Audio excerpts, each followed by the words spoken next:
Zotit Dimitër, ju jeni nga pushuesit më të shumë që frekuentoni plazhin e Divjakës. Si shikoni situatën e mishkonjave për këtë vit në këtë sezon turistik sa përshatu?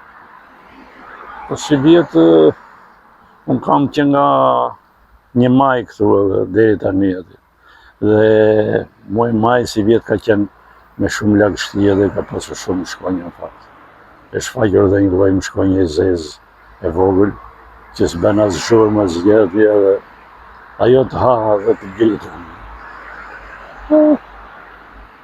A është shqetësuese për pushuesit në këtë zonë mushkonjat? Po patjetër që është shqetësuese, se sado që ka filluar vapa tani edhe mishkonja largohet aty, sepse kur ka lagështirë, është pas lagështirës aty, tash i largon dhe lagështira nëpër pyllën në këto, ka larguar dhe mishkonje, po sidoqoftë prapë në darkë ka shumë dhe janë shqetësuese.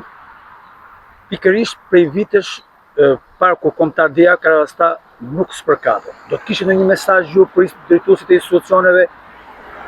Po patjetër, gjëja më e mirë spërkatja është e këtij pylli. Gjithë ky pyll këtu tash mishkonja e ka çerdhe dhe zhvillohet sa më shumë aty.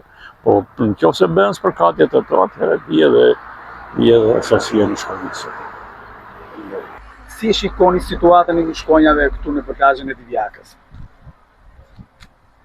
A janë shqetësuese ata? Shqetësuese janë, ka të bezdisë.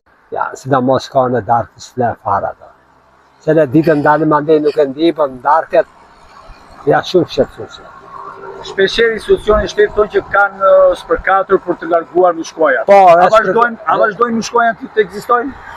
I ndaluar një spërkatën një herë, sigur u rregulluat si janë prapë, ato filluan.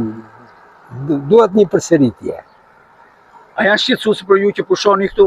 Po, tash brenda në shtëpi synë do ata. Atë e kurrim neve. Po, të daliste në xhiro, janë shqetësuese.